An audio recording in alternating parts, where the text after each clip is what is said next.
pass the spotlight on to you, Julie and Keri Davis. Well, good morning, everybody. Thank you, Ina, for your lovely introduction and your very warm welcome. And good morning, everybody that signed in to listen to me and Keri now this morning.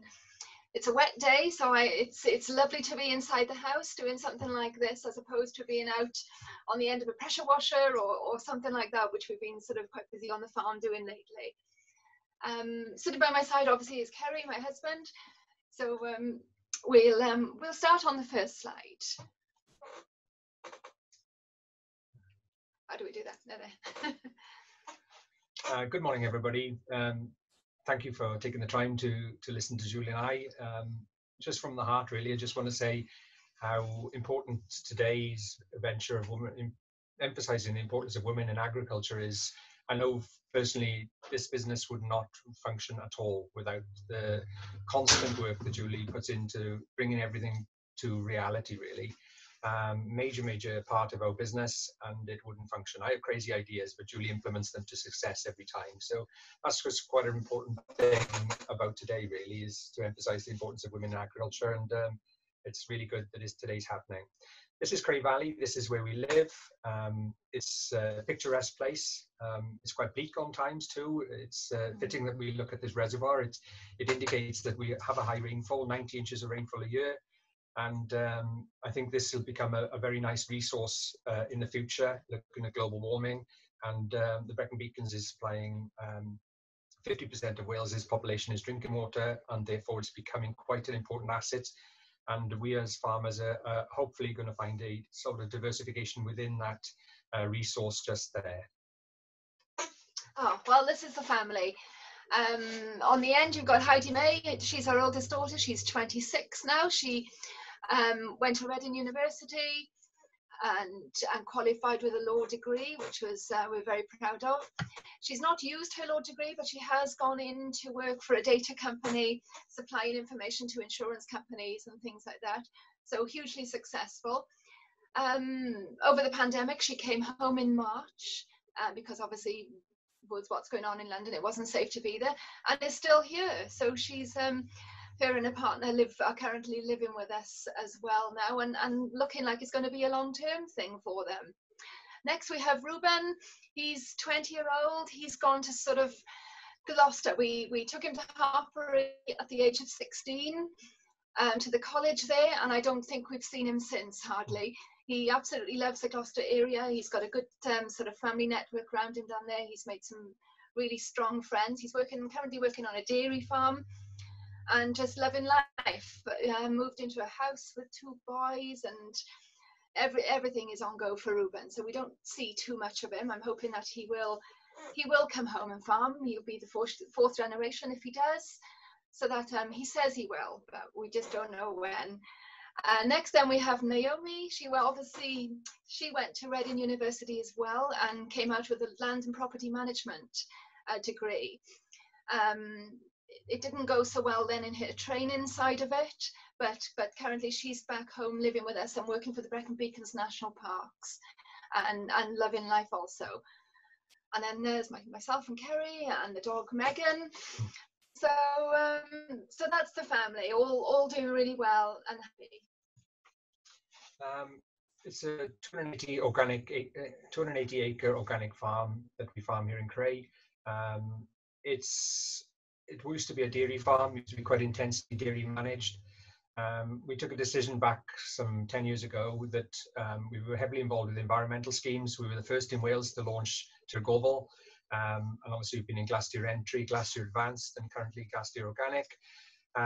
We've majored on these schemes purposely, really, to allow us to slightly destock the farm, to allow us to look at diversification, to give it the full sort of time it needs to get these businesses established. But more recently, we've looking back at this farm and realizing it's the strongest part of our asset, realizing all the borrowings are secured on the farm. And it's something we're passionately about. So we're busy reseeding the farm, trying to get these organic red clover lays in there to try and rejuvenate a lot of the swards, you know. So it's work in progress, but in harmony with the nature, really. So our sheep flock, 550 ewes. We are currently in the Tesco's cost of production scheme, which is proving invaluable. A lot of paperwork, but it does give us security and also gives us a better understanding of our profits or losses within the sheep industry, and makes us more business focused. So that's working really well. It is hard work, but it's a good place to be.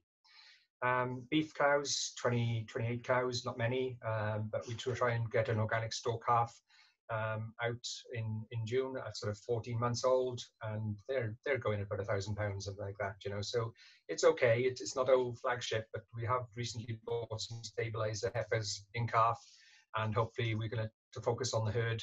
It has to be focused on, otherwise it just won't survive, you know. It has to be more profitable than it currently is.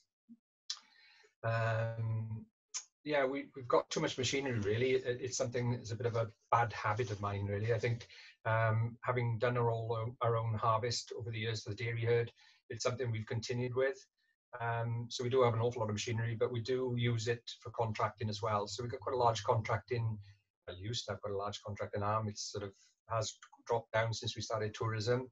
But we still have programs with the county councils, forest commissions, and local schools, cutting birches, highway maintenance, and utilities around schools as well, you know. So it's still quite a big part of our business, and it's just nice to get out and about and see the countryside and meet new faces, new challenges.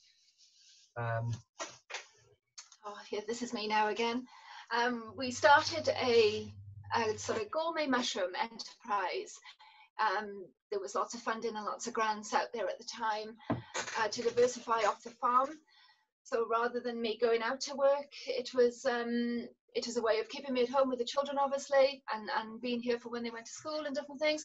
So we took at establishing this mushroom enterprise. First of all, we wanted to do button mushrooms, white button mushrooms, but it became obvious when we went to see a couple of farms that we would never ever, the labour power needed to grow and pick those mushrooms was massive. So it became clear that we could never do that in Crai. We were too far out, you know. So then we researched. There was a gentleman living about 12 miles inland Iceland. He was like a gourmet mushroom expert, and we took out sort of working with him closely, using his advice and his knowledge, and off we went. We set up a lovely shed with grow rooms, laboratories, incubation rooms, an office, processing, packaging, did the works, and started with the mushrooms. It was always something that we were going to ask somebody else to run. So we employed, as we thought, another sort of mushroom expert who brought his family over from Poland or somewhere like that. I can't remember, it's many years ago. And he brought his family over, and off we went with all the mushroom growing. But sort of very quickly, 7-8 months in, he hadn't grown a single mushroom. So it was at that point then, we either had to shut the doors then, or I had to become involved and get going with it and run with the mantle, really. So that's what we did. I picked it up. I sort of did a lot of reading and trialing and testing, and in the end we did manage to get mushrooms. Massive learning curve for me, because obviously, you know, you had just a pile of sawdust, and you had to grow, as you can see in the slide, you had to grow mushrooms off it, and that process took months, probably 3 to 4 months to get to. So it was a massive learning curve, but what we did, and I was doing it. So then we had like True Taste of Wales awards and things like that. So it was very good. It was on and up. But we joined a contract with Tesco's, and we had a contract with Waitrose supermarket. And I think at that point then it was the wrong decision, because we just went in at too low of a price. You know, they were costing me £7 or £8 a kilo to produce, because obviously the shed was massive. If I grew 1 kilo of mushroom, the energy needed to do the shed with all the size that we'd gone, I should have been producing 40 kilograms. So the energy costs and the whole thing was just costing, you know, just sapping, wasn't it? And then hitting the supermarkets at too low of a price. And so we joined another company then up in Scotland, in Stirling. And they then, as you can see the block I'm holding, they were delivering me all fully organic blocks in the bag all ready made, ready to go. So all I had to do then was strip the bag off, put it in an incubation room, monitor it, water it, and keep the temperatures and all right.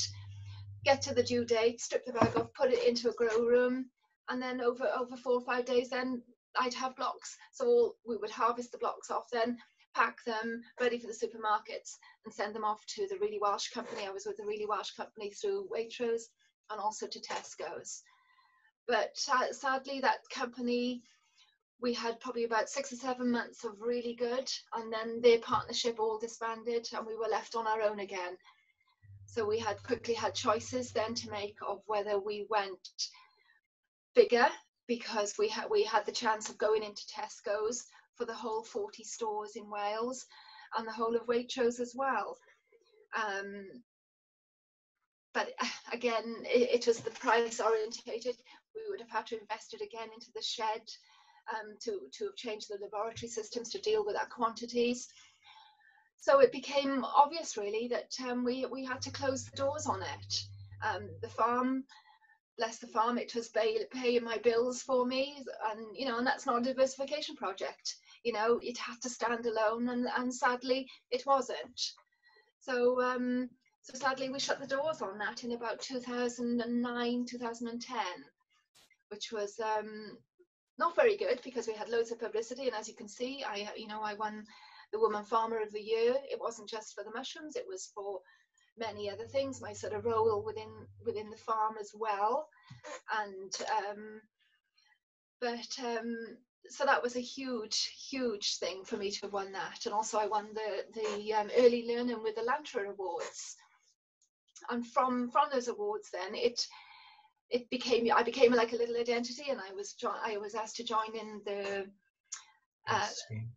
what is it? Yes. The YES scheme, the Young Entrants into Agriculture, which was hugely interesting, and I really enjoyed that. And sat on the panel then for the Lantern Awards, and it was lovely. It was lovely to be part of that. So so whilst we feel that the mushrooms is very raw, that we feel that the mushrooms was a failed business, what it brought alongside was massive. And yeah, you know, and slowly realizing that you had to shut was the biggest thing. I think possibly for Keri more than me, because you know I was done, but for Keri, you know, it was a massive thing to say, right, okay, we're not going to do it again. We're going to close those doors and we're going to walk away from the mushrooms. And you know, and John Davis, isn't it? You know, NFU president, he was involved with us as well, and he kept saying, you got to shut the doors, you got to shut the doors, you got to walk away. And in the end we listened, and it worked out so much for the best. We got our lives back, and off we went again. I think it was important to recognise that we no longer fear failure. I think the embarrassment of this was massive. You know, everybody recognised it was a very successful business, and Welsh Government are proud to use it as a flagship, as a diversification project in its time. But that didn't sort of, even though it dented it was very highly embarrassing and dented our confidence for some time, but it stopped us from being afraid of borrowing money, which we'd never done before, and not to fear failure. It's a real milestone, really, and we do look back at it as an overall success, really. Yeah, definitely. It was a steep learning curve. And from that, really, we started up with the Community United to bring a second income stream in. So we started working with the National Park we hope to get an American log home design into the national parks. It didn't go easily initially. It took about 2 years to get the planning permission for this large building. We did live in a white village area complex where we could do the planning right where it is. But certainly there was a lot of work on taming the American log home to look more traditional. And even though we took 2 years of what seemed like hell at the time, it was very, very useful time, because they were totally correct about how this blended into the community. There was a backlash in the community about this word American log home. So we bespoke it to Welsh stone, kept the overall design, and everybody said it's a good mix, you know. So, Jules, talk about that at all? Well, it's the two properties that you see is the Poplar and Beech Tree Lodges. They sleep up to 21. Our target market is probably sort of birthday parties on weekends and stag parties, hen parties. But and then through the summer, obviously, then we get the lovely family mix on the peak weeks through July and August. we get the lovely families then coming in, and they love the farm. Keri does tractor and trailer rides, and we engage with them, and it's a lovely, lovely summer. But sadly, I don't think we're going to have that this year, but we'll have to wait and see what happens tomorrow. But so that was all we had, and it was a lovely sort of sideline for me. We were managing the cleaning side of it, and the booking side of it was fairly low key. I was with Brecon Cottages and Best of Wales Company, and everything in the world was right again, really, you know. We had that, and it was enough. 21 people every week, every weekend. There was enough. It was enough to do, and keep it in house, keep it small, keep it working, and it was all in house. So it's just a few of the shots of the valley behind us. We didn't think anybody would come to Crai. We tried to get a grant initially through a Geopark Study Centre, failed to get any finances. So we took the plunge to borrow the money. Barclays Bank were very supportive, and borrowed a fair proportion of that money. And we built that project. And we were really surprised to see how people came to rainy Crai, we call it, but they loved the dark skies, they loved the purity of it, the fact that there wasn't too many people about, and it has proven us wrong, really, that people will come and find these sort of more excluded places, not like Abergavenny or Crickhowell or Hay. They actually will come this far out, you know. Moment of madness. This was bought really warming a lamb's bottle in a microwave. So my auntie said that the pub was coming up for sale, and so we quickly Googled it when that was warming, and made a phone call, and it seemed that the first person back at giving the guide price would purchase it. So we walked down to the lambing shed, and I said to Jill, should we buy the pub? And she said, well, put the offer in and see. And we spoke to the solicitor. Our offer was the first one back, completed, signed, and we ended up buying the pub. We didn't walk into it. We hadn't been to see the property. We ended up buying this mausoleum of a building, really, and I can remember sliding Reuben through the windows before the keys arrived to see what it looked like inside. And oh my God, we should have walked in there sooner. It was a very big steep learning curve. But Visit Wales were very good. We had a £40,000 fund from Visit Wales to upgrade the bedrooms and put a new pot wash and cellar on the back. And yeah, it was feeling good, but we were very tired. We'd only just finished the log homes. We purchased this, and then we were off to go again in building and developing. And it was just coming up through the middle of lambing when we finished this. It all had to be done by 30th of March. And we're feeling quite jaded and tired. And we came home and we said, oh gosh, it'd be nice to have a bit of a break now and catch up. But within 10 days of us finishing this project, that happened. We had a biomass boiler installed into a building next door to my house and by our workshop, to run the heating of all our house and the log homes. And just over the Easter then, in the first week of April, there was a mixture of weathers. There was snow, there was rain, there was sun, you know, the weather was all over the place. So on this particular morning, it was sunny one day, and then the next day it was cold, and the guests were saying, you know, we need to step up the heating. So on this one particular morning, the routine was I would get up, Keri goes over to the other farm to do the cows. I come into here and I load up the boiler with sticks, which you can see I had a vast amount there in front of me. And then I take the ashes out, riddle it, take the ashes out, and off I go and scrape my cows. So that was a normal morning, and I stoked it all up ready for the guests because it was a cold, wet, cold, miserable day. And off we went. And then about half an hour later, 3/4 an hour later, Keri had stayed over home that morning because we were having lime lorries delivered. He's straight back as well. But that morning he was staying over there. I was out scraping the cows. The children were in bed. Gentlemen painters coming into the Crai Valley, running down the yard when I was to say, did you know your house is on fire? So I said, no. But anyway, when we came around the side, this carnage, absolutely carnage. This place had gone up, and as you can see, I've got like loads of timber waiting.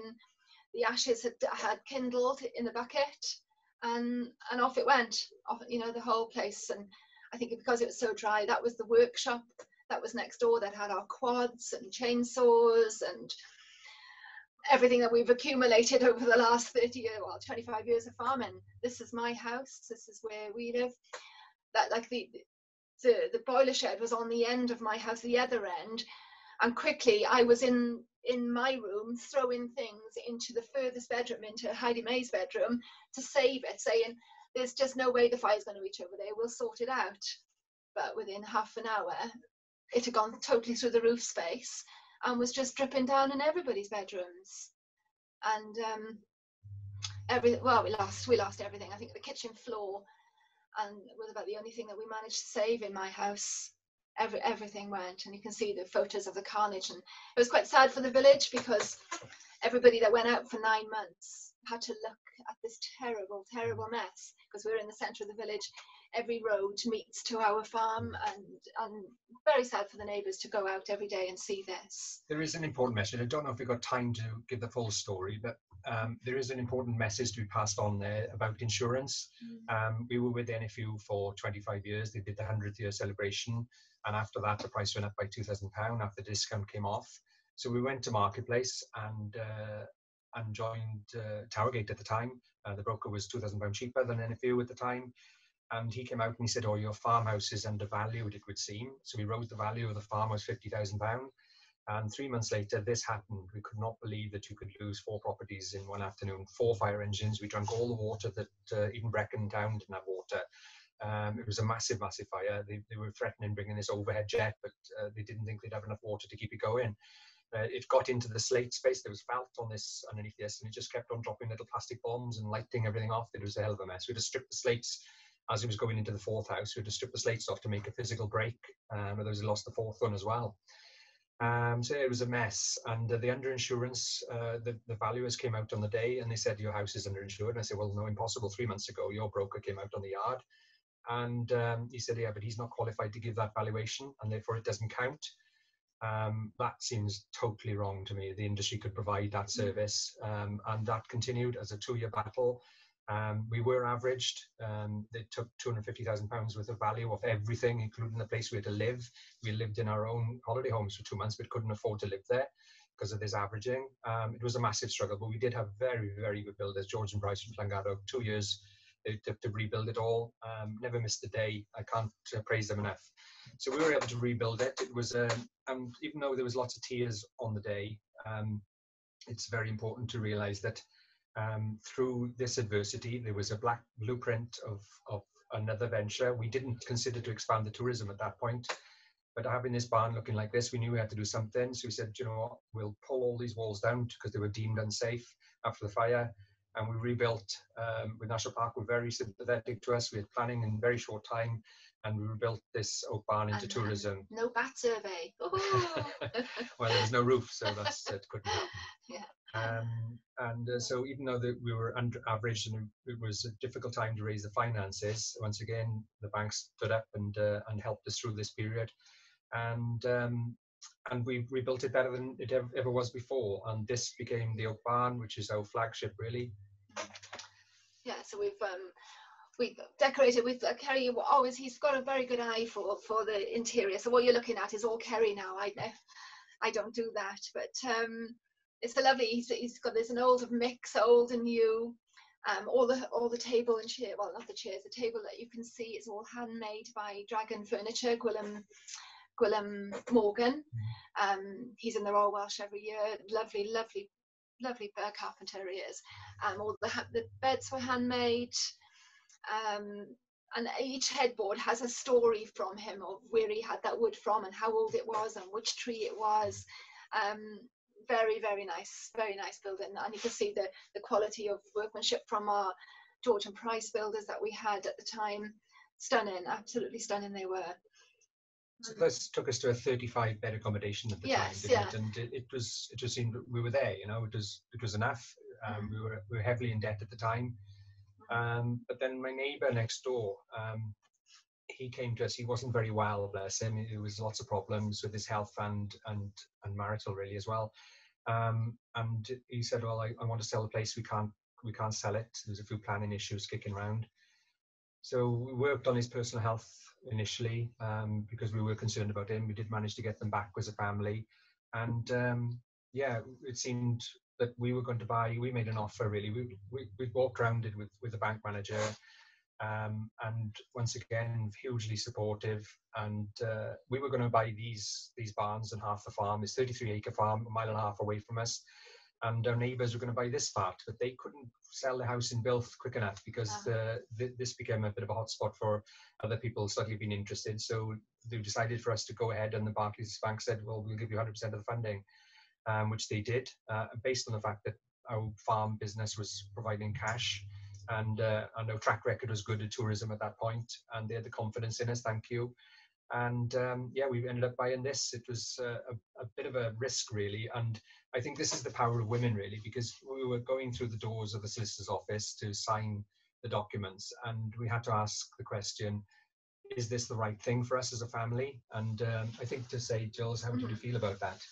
Oh, very negative, I think, at the point. You know? It was a massive, knowing how busy we were, and knowing if you're going to start again, you know, we've got 35 beds up here, and that's not manageable with one person and one family. You know, you have to look on the outside for extra help, and staff is always is always a problem, and it's just a whole new thing again and again and again, you know. But we did it, you know, and that's what we do. You know, we always support. We've always supported each other, really, haven't we? You know, we've always got there. Yeah, and the thing is, what Keri does, it works. You know, we've never had a bad track records. So we were concerned, though. It was well over £1 million of debt at that point, you know, and for a small family farm, it was, you know, it was upsetting almost. You'd wake up in the morning in cold sweats, realizing, oh my God, you know, this is really bad. And our age was against us. You know, we were 45, 48 then, weren't we? Yeah. Our age was against us, borrowing that heavy load of money, knowing full well that our children are in university, they're going to need houses, they might want to get married. You know, where's all that money going to come from there, you know, to sort them out as well? But we predicted that we would make 89,000 or 90,000 actually from the tourism here on the first year, and that's exactly, we hit 90,000 or 89 actually. We were 89,000 pound income delivered off this. We bought it in October. It was open for Christmas. We managed to get the whole place converted. It was sort of semi-ready. We had to finish the painting and the carpets, all the furniture, all electric. And we did end up in 3 months with 5-star across the 3 properties, and Visit Wales graded. And we took a first booking for New Year. So that was 3 months of fair challenge getting those. That's 21 bed accommodation. So that was quite a challenge. But we got there. We did think we'd have to sell this place at some point, at the lowest point, but was persuaded by a few friends, close friends, not to do it. And so we didn't, and we're very grateful that we didn't, because we do have control on the yard. Yeah, there's just a few little shocks. Love our guests. We do miss our guests. Yeah. There's just some lovely life stories. We always get involved. It's funny, the farm is, people say, oh, you know, tourism doesn't work with farms. We see the farm, it's a real major asset. Everybody's really interested in everything we do. Lambing time is just great, getting everybody down. You know, the nurses come down and they're all delivering lambs. It's really encouraging. It's just lovely to take them on the tractor and trailer ride, tell the stories about farming and listen to their experience. We knew that glamping was certainly showing its head 3-4 years ago, and we thought, well, if we're going to do this, let's start off with some quality. So we made some inquiries about working with Gwilym. He wanted to make glamping pods. So we ended up coming up with a railway wagon suggestion, and it took about 5 months to get it through National Parks Planning Mission. So we had planning mission for 3 railway wagons, handmade, bespoke. They sleep 4, and it's been very, very good. I think they made 28,000 year 1 and 39,000 year 2. So. Would have been a very good year this year. We had lots of bookings, and they settled in. The site is becoming more naturalized, screening off. So that's been hard this year, really, not to have our guests, and it's just lovely weather. It's been quite hard to do, you know. Yeah, a bit of family time. You know, you're probably looking at all of this and thinking, God, do they not do anything? And yes, we do. You know, we've got some lovely. We had a lovely manager running the place for us. You know, so she's left us now, sadly, this year. So she will have to be replaced. But at the moment, there's no prospect of that. But we do manage to get away. We do the odd things, just biking, holiday. Yeah, don't go very far, but it's work and play, isn't it? Yes. Rewards that way. Yes. Just quickly, I'm conscious it's going quite late. Farm Connect have been very supportive through the academy, through our family. Naomi, Ruben and myself have all been through the academy. Can't recommend it enough, everybody. It's given us a lot of skills we didn't have confidence to do sort of public meetings. And was asked to become a mentor, a little reluctant right at the beginning, didn't get the confidence or the ability to affect change, but it's been a very empowering. I think some of the training, you'll listen to Emma in the afternoon, this afternoon, I can't tell you how empowering that lady is, you know, and highly recommend you joining on later on to listen to what Emma's story is. It's incredible. But the whole mentoring scheme has been hugely rewarding. We have 13, 14 businesses we're currently mentoring, and I can't tell you how quick they are to respond to the negativity of the whole tourism industry. They're up and at it. They've taken the bounce back loans. They're purchasing all sorts of pods, and they're not stopping a second. So well done, you all. I think you're tremendous. It's been really a privilege to work with you all, and it's lovely to sort of help the industry move along. You know, it's great. I think this is the partnership really about Julie and I. Really, you know, there's been many roads that not necessarily have been that well planned, but I think, you know, the opportunities are in front of us all. I think the banking system does allow us to be bolder with the land assets. We are in a privileged position. And I think, you know, not to take any road in your life would be an absolute waste. You know, taking the right road is a bit of a gamble. You don't know until you go over the hill what is down there. But it's certainly say to explore, and the partnership you and Julie have got has allowed that to be very comfortable.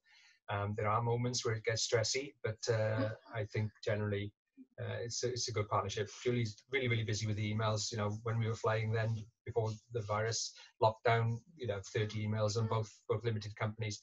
Should possibly just quickly say the setup on there's 2 limited companies, Crai Valley Eco Lodges and On in Leisure, both limited companies, non-VAT, and the partnership runs as a central body to it all. It's quite complex. Different directors allows us to do that. And yeah, it's proven to be a successful track record so far. We've just sent the glamping into the girls' names, and hopefully that'll become a sort of a pension plan later in our lives, hopefully. So there's lots of things on the background, good exciting things coming up in the future, I think, as well. Yeah, just aspirational really, you know, to take stock of where we are. I think we're all in a privileged position. Farming Connect gives us a lot of support, you know, to act on all of that really. That's it. And yeah, and plus, you know, we're fortunate that we have our health on our side as well.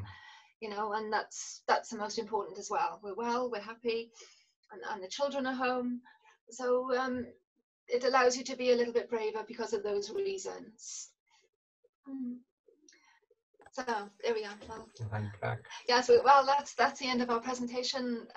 Thank you all for listening, and we'll hand back now to Anya.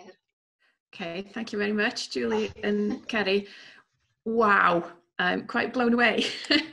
It's just an amazing story of resilience, and it's so good that you don't mind sharing the fact, you know, that we all have failures, but to not let them hold you back from doing something new again. That's really enjoyable, and not a boring graph in sight either. So there's some lovely slides in there. There's a real joy to be able to share those views with you. We've had quite a few questions in. I think it might be a friend of yours that sent the first comment rather than a question. It says, "Good morning, Julie and Keri. You both look very groomed this morning, like Piers and Susanna." Yeah, lovely. Yeah. He knows how scruffy we normally are. Yeah, exactly.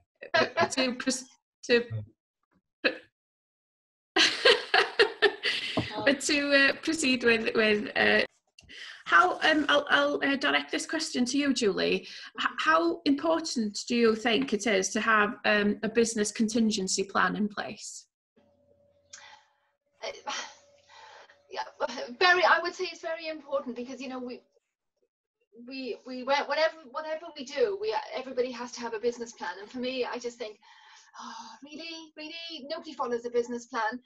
But sometimes, you know, you have to have clear parameters to work in, don't you? You know, you have to know where you're going and what you're going to do to come out the other end.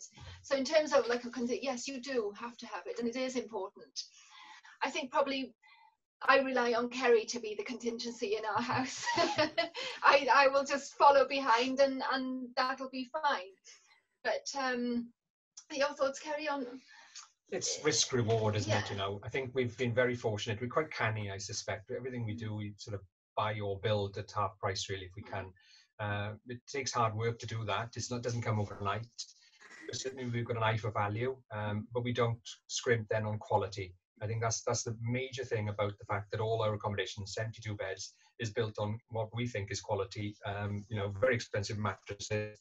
So not directly answering the question, contingency plan is that I just think I'm going to use an expression, JFDI. I think that's something we've definitely captured in our lives, really. If it feels right, Yes. but the worst thing is not to do nothing. Keep going, go on, you'll get there very well, Yes. very well. Another question we have here is, thank you for your honesty. It's refreshing to hear that boundaries can be overcome with hard work. Staff is always an issue for us, and trying to manage our time between the different things we have going on. How do you overcome that?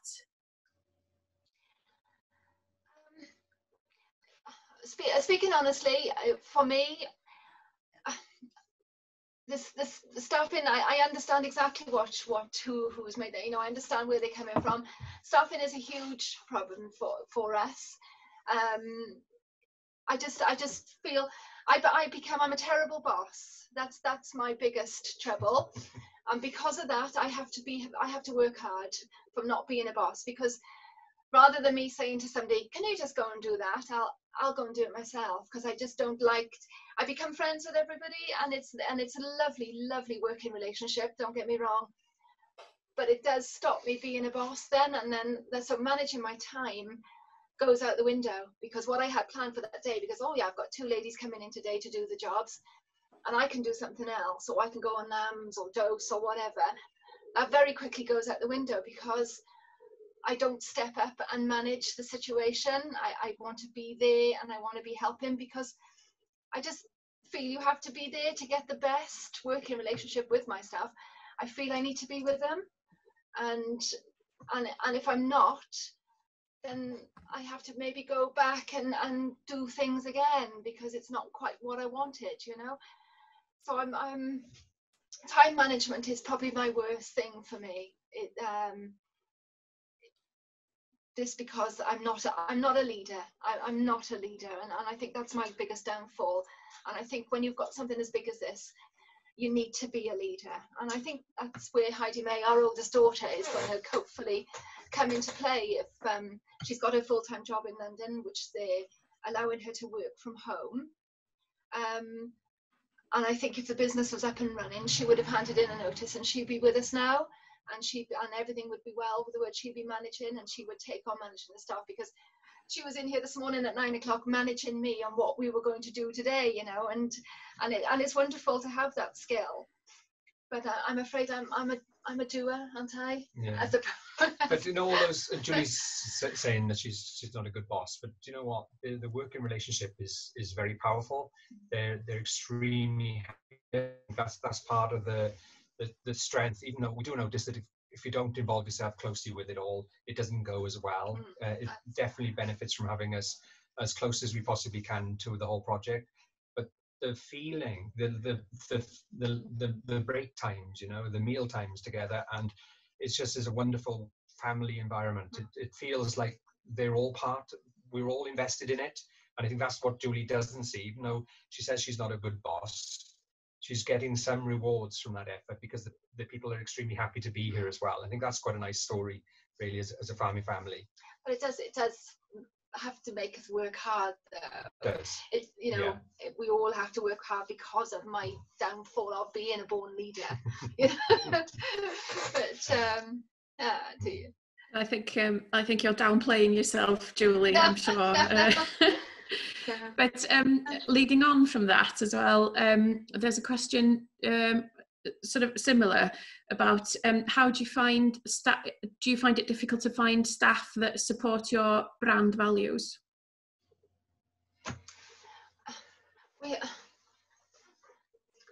Because I can see from your presentation, we could see that you obviously believe in supporting local businesses, because I'm sure a lot of local businesses have had value out of the fact that you've expanded your business? Oh, absolutely. You know, we're here in Crai, and we're very busy. We're on the roads everywhere, and but what we are doing, you know, and sometimes people are quick to sort of say, oh God, they were out again, the Gloyd, they're doing this, they're doing that, they're pushing on, they're building this, they're building that. But when you take a step back, you know, you have to look at what we are doing to the local you know, the local village. It's been very well supported. Okay, not now because of the pandemic, but in the summer, you know, we have like 17,000 guests that come through us every year. And they're all using the petrol stations, they're all using the post offices, the spas, the local pubs. There's nothing for us to send down 30, 40 people for a Sunday dinner to the local sort of community down into Sunny Bridge. And, you know, and that's invaluable, you know, it's invaluable about we employ local labour as well. We've had a little girl with us since she was the age of 16, and she's still with us, you know, and we try and keep it as much local as we can, don't we? I think Heidi May is, we've got some future plans really for growth, and I think Heidi May's skill in managing people probably would be a lot stronger than us.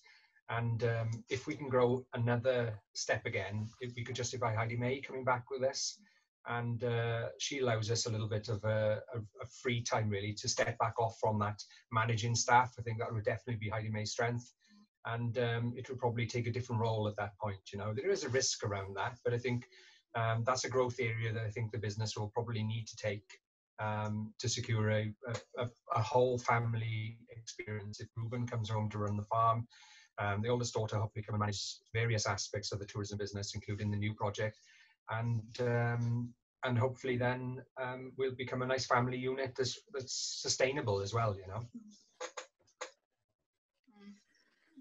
You've just answered another of the questions I had to ask you about your children joining the business. So that's good to hear that there's more questions. Definitely. How would you advise people to increase the appeal of a holiday let? Say that again. Yes, you broke up a little bit. Just broke the last bit of your question, sorry. How would you advise people to increase the appeal of a holiday let? Good question. For us, it's the farming family scene, really. I think it's they really are interested in what we're doing every day, you know, loading lambs up or whatever it is on the farm, you know. I think that's the story that makes the lifetime experience for these children. They will never forget that time that they spend with us, working with those farm animals and jumping on the tractor with us. We get the children in the fields and they're driving tractors around for us. You know, we've had all Dyson's sort of academic staff. They've had a sort of breakout session, you know, I've had them all tractor driving, 20 of them out in the field, they're all driving tractors, you know. And these sort of interactions with our guests really help us. I think it becomes our USP almost. But Wales is I mean, just let us breathe, ministers today, tomorrow the announcement, let us prove the economy, what we can do.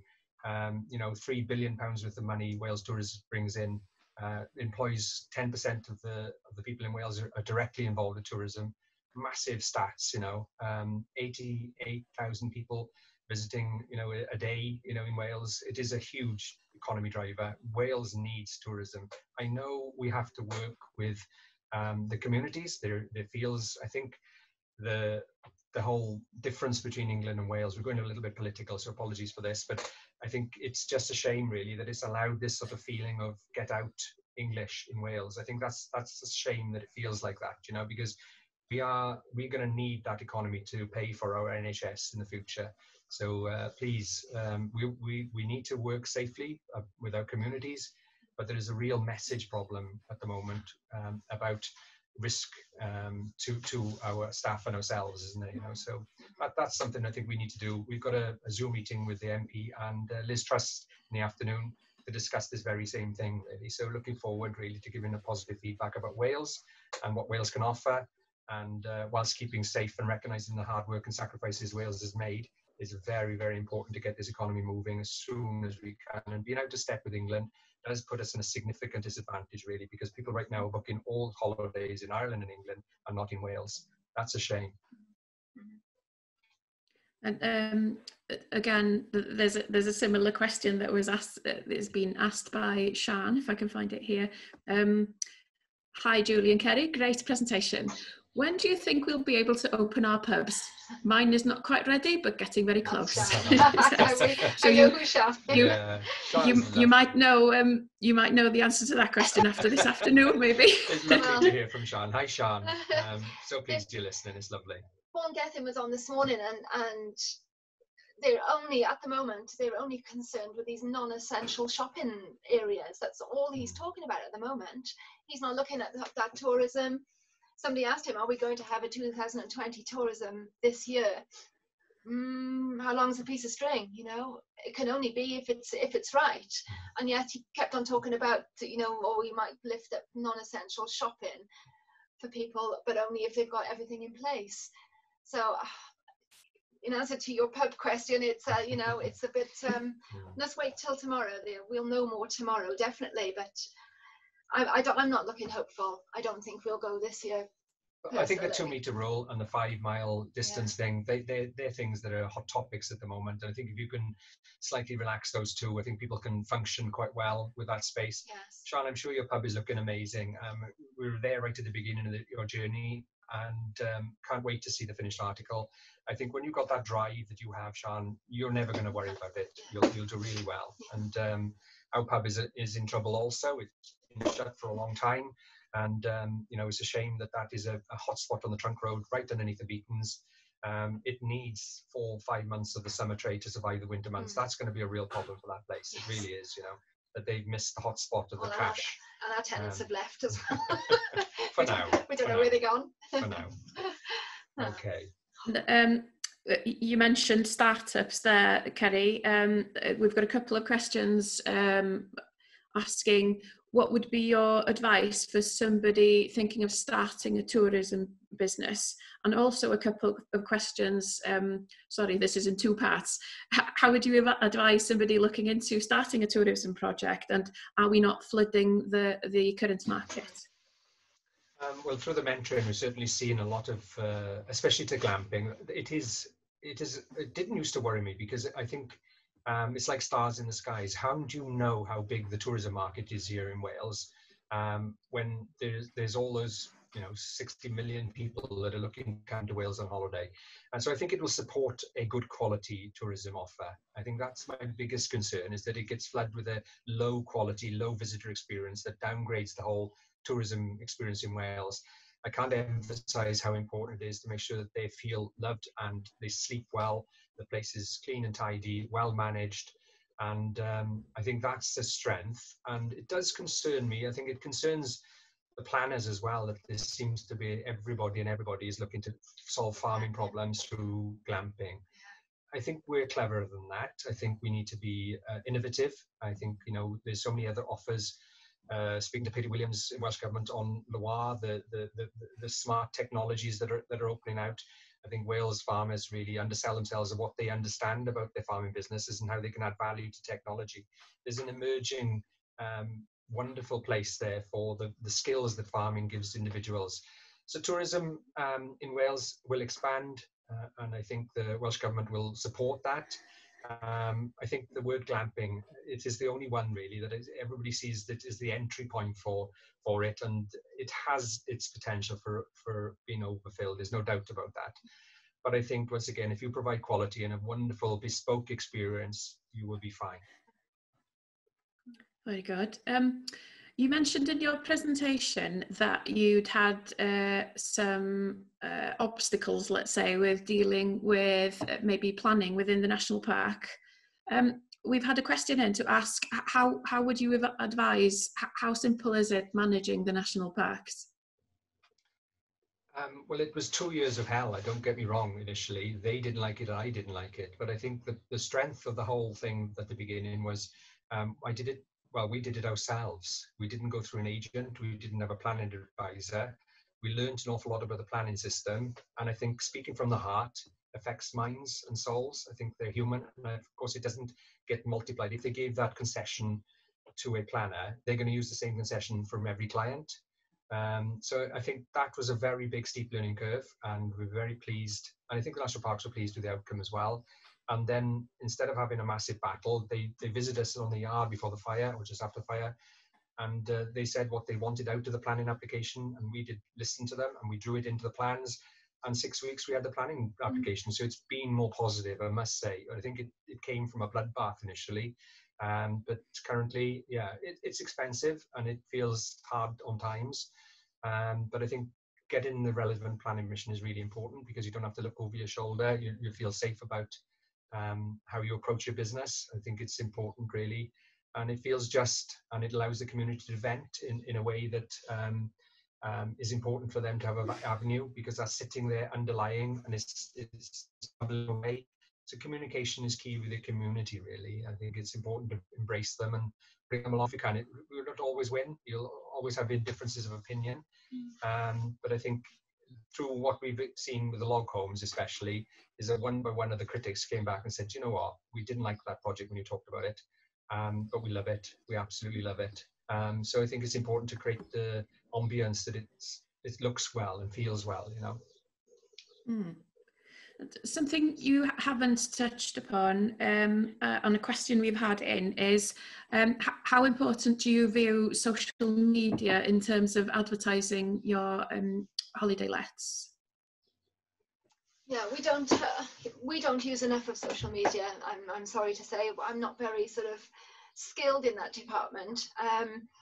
We have, obviously we're with agents which take care of all of that for me, and yet I've spent just last week I got billed for £300 to social media on Invow Leisure, and £300 to social media Crai Valley Ecologies. They sort of just whipped the money out of my account from last year, and yet I never had any inquiry at all from them last year, and I doubt if I'll have any inquiry. And it was all about Facebook, Instagram, Twitter. They were going to put me everywhere, you know. So I've literally spent £600, and I know now I'm not going to have anything. So I don't see it's the be all and the end all of a business. You know, we have the agents. I have my own website. We hardly ever post on Facebook. We hardly ever put anything on Instagram, and yet everything is working. I think we could probably do more, and that's where probably Heidi May's skills will come into play. Absolutely, we could do more. The ultimate aim would be obviously to get away from maybe agents and take our own bookings and run our own business. That would be wonderful, because, you know, obviously the commission rates and things like that are quite a bit, and they take quite a large proportion. But, you know, you have to run the rough with the smooth. You know, I couldn't run my business without the agents on them. I don't have enough, you know. So so it's quite nice to support them as well. But in terms of social media, it's not a big player for me. I don't use it, and I don't miss it, but I'm sure it could be better. You know, maybe we should use more of it and take hold of our own business. Yeah, it's always a challenge, isn't it? You know, the time risk reward, isn't it? You know, and you're always conscious of, or you're going to upset people. You know, you want to sort of be vocal about the way this business has been shut down. You know, you want to sort of get out there and react to it, but it's really damaging, really. So you have to be mindful of the fact of creating positivity. Being hopeful, and we've recently had a family trauma in our lives as well, which has really been almost brilliant. We've had no tourists around us for the last a long time, really, because having the business quiet and allowed us to have family time to reflect on the importance of a family, and missing mum and everything. She was around us, has been inspiring, and we've just been so grateful for our children being here with us. So in that respect, we've been really fortunate to have a little bubble that we've been working and living in for the last 12 weeks, really. But it is time to get back out. And social media, it's always going to be a positive one, isn't it? You know, and I think, you know, we've got some wonderful backdrops of, you know, how does our industry push the public opinion towards the people of political influence, you know, and through food, through people like Abby Reader, making sure that the farming scene is always up in the front there. It really is powerful. So we owe it to our industry to be more proactive. It's probably laziness, to be honest with you. Yeah. It's like, you know, Sorry. you've got to carry a phone around with you all the time and be snapping and blogging and tweeting and it's as much as I can do is get to the emails, you know. One thing you've mentioned a lot, and one thing that's quite obvious to us as viewers is that you've got a hugely tight family unit, and it's obviously benefiting your business, I would say. Got a couple of more questions as well, if you don't mind. We've got a question: except for getting the right insurance, what other steps have you taken to safeguard your business? It's quite a specific question. Getting the right insurance, what are the steps we're doing to safeguard your business? I think there's a triangle of support around us at all times. We have a very good accountant, we have a very good bank manager, and we have a very good solicitor. Those, I can fight a corner with those three people involved in my life. We can always win our battles. That I can't stress upon the importance of having that wonderful accountant, wonderful bank manager, and wonderful solicitor to support our ventures as we go forward. I think that's what's been blessed from a very early on. We've stayed with the same people for the last long time, and that's been hugely supportive. I mean, back to the insurance, that was an absolute nightmare. You know, thinking that you could put your whole business at risk through bad advice of not creating the right insurance value on your farmhouse. And I think our message has gone through. We've had this conversation with many grazing groups in Cowbridge, and people have always rung the insurance company next morning to look at their valuations. So we can't stress upon it how important. We never thought we'd lose all those businesses in one day. But I think that we were recognised in an award for Powys Business Awards back 3 years ago from the resilience factor, that even though we'd had a massive kicking and our businesses were flat on the floor, it was an opportunity. It was an opportunity to rebuild it better, bigger, smarter than ever before. And with that triangle of people around you, you have the right support. You can stand on those people when the wind blows, and it has blown in our lives more than once. That gives us a tremendous empowerment that we can actually push the business forward safely. And I thank you for those individuals that allowed that to happen. And sort of linked to that, links into other questions. You've mentioned the positive support of your bank more than a few times. And we've got a question here that asks, it seems there's a need for an asset to start borrowing and establish a diversification project. What do you advise a young person wanting to start diversifying with minimal asset? Would a bank be supportive? I'd like to say yes, but I'm not so sure. It's hard, isn't it, for youngsters? It is. And it's very hard. I know, even I have had an experience with a mentor of, even though they own their own farm, have not been a track record, I think. So it's calamari the banks work to, and C is character. The biggest thing is in calamari, the risk assessment is called calamari, and C is character. 40% of the lending ability to the person is built on the character profile.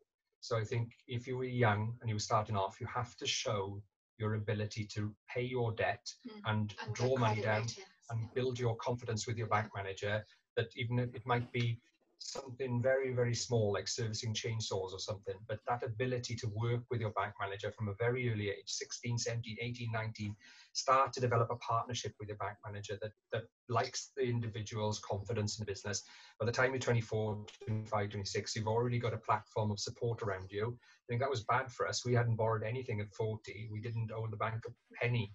And that's, I can remember, heads of bank managers, we won a £5,000 business award from the CLA, and we're having conversations, why are you so afraid of borrowing? When my father never borrowed anything. He borrowed money for 6 months and paid for a farm in 6 months. And it's ingrained in us as a farming industry, you must use your own money and don't borrow. But actually having had the confidence to borrow once and realizing, okay, this isn't so bad, and the ability to use the money quicker to develop quicker, sort of better outcomes. There is a risk, bank rates are extremely low at the moment, but my answers, they remember it's 16 and 21%, so we could go back as well, couldn't it? But I think currently you've got 5 years of very low interest rates, I would have thought, and so start working with your bank managers as soon as you can. Build a profile, and it'll become more difficult. I think I'm surprised at how we give a very positive, because we've had a very positive experience, but there are pockets of quite sad stories out there too, you know. So if I direct this question to you, Julie, what would you see as being the main rewards of the tourism business and diversifying? What would be the main rewards of what you've done? Well, I think the main rewards for me is it's allowing me to be at home. And, you know, when you're at home, you're in control of everything. The moment I get out in the car and I leave the place, something goes wrong, you know. So when you're at home, and I have the family, you know, the family are here, it's allowed me to stay at home with the children, which has been massive, you know. The reward, it's just that financial security as well, you know, that it's all, as long as I'm doing my job good here at home, then it's going to be fine, because I will have the guests in and it'll always just continue. I tried a job for a couple of years here after the mushrooms and in between, and it was sales repping, and I'm not a sales rep, you know, I'm not that. So you quickly find where I belong, and I belong at home and keeping this place going. So I think those are rewards enough for me. And it's nice that, you know, when the guests arrive and everything is ticking over, and they come in on the Sunday night and they bring you maybe some flowers, your guests that bring you flowers, or they leave you a bottle of wine and things like that, you just think, yeah, do you know what, I'm doing it okay, I'm all right. And then they write on the email, we've just been, I want to come again now in October. And when I go back to them, I say, well, you know, it's so nice to hear from you, because it just makes me feel happy that I think, well, I've done something right, this is working. And I think for me, that's enough reward for me. You know, it's happy, I've got it all. I'm home, I'm with my children, and there's a very good business running alongside, and some wonderful members of staff, you know. So my rewards might be very simple, but they're enough for me. That sounds good. Yes, it does, and it is good.